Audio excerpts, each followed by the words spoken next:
As Canada navigates a rapidly changing global economy, a growing debate is emerging over how best to support innovation without compromising the regulatory frameworks that protect Canadians. From technology and healthcare to clean energy and finance, businesses across the country are calling for a more flexible, forward thinking approach, one that fosters growth and competitiveness while still upholding the public good. So, where does Canada go from here? We're now joined by Brendan Caldwell, Director of Caldwell Securities Ltd, to unpack this. Brendan, thanks for joining me today. Thank you, Theresa. This should be a good one.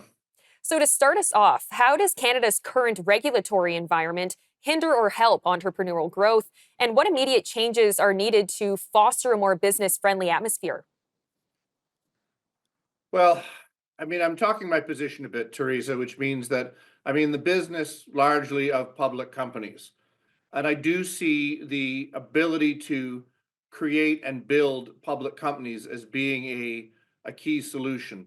A lot of the challenges Canada has is that the measures that need to be implemented are largely in the hands of provincial governments. Securities and the raising of capital in public markets is a something under provincial jurisdiction. So is healthcare and so many other areas. And each province seems to want to have its own solution rather than a true national solution. But I think first things first, if you want to grow the Canadian economy and hire more people and develop more relevant businesses and opportunities, there has to be access to capital. There has to be relatively easier ways to raise money in the public markets.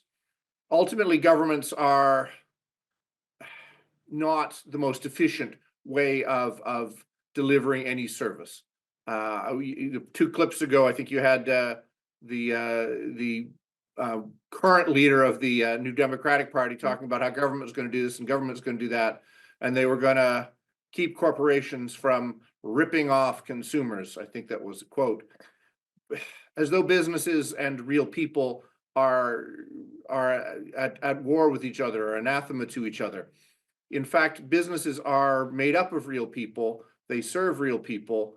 They do business with real people, and they provide in a responsive way the products and services that real people need. The challenge Canada has is to be able to raise the capital to make those businesses effective and enable them to grow is much more difficult than our neighbors to the south. So if they could figure out a way to deregulate one area, it would be in the raising and issuance and of public capital and making it easier for entrepreneurs to get their businesses to critical mass.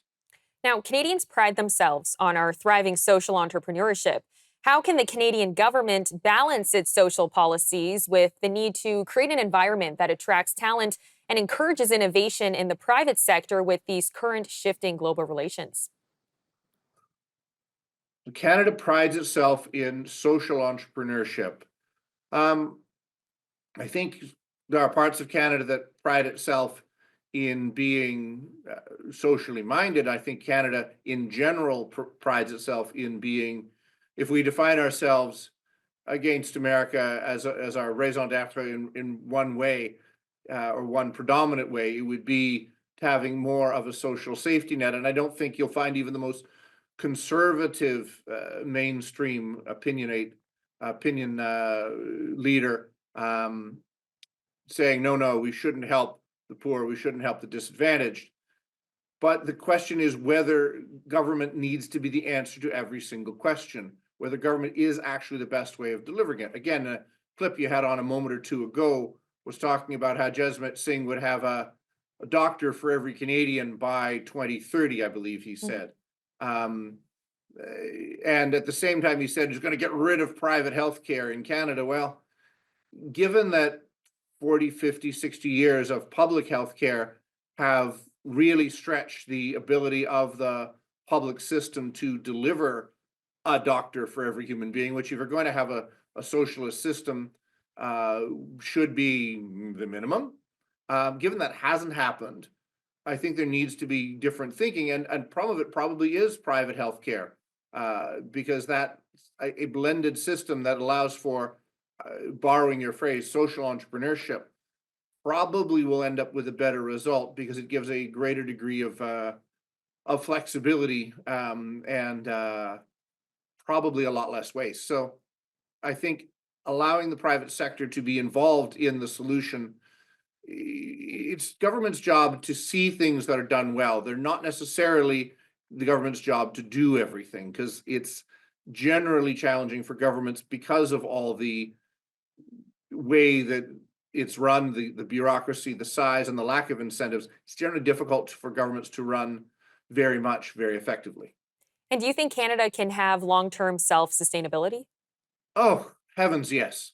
Absolutely. I mean, there's still a reason with all our kvetching nationally about, it's not like it was in the old days, and it's so much more difficult now, both of which are true. It's still way better here than every other country on the face of the earth, which is why in the hundreds of thousands, millions, if we'd let them, people are coming to Canada, even with all of our challenges. So yes, I do think we need to get off our own backs and allow ourselves to have the opportunity to do what we're really good at. And, whether it's minerals or energy or financial services or technology, we have a lot of very promising industries that, um, if they had access to capital and a degree of reduced red tape and a greater degree of interprovincial cooperation, these are not enormous tasks to ask.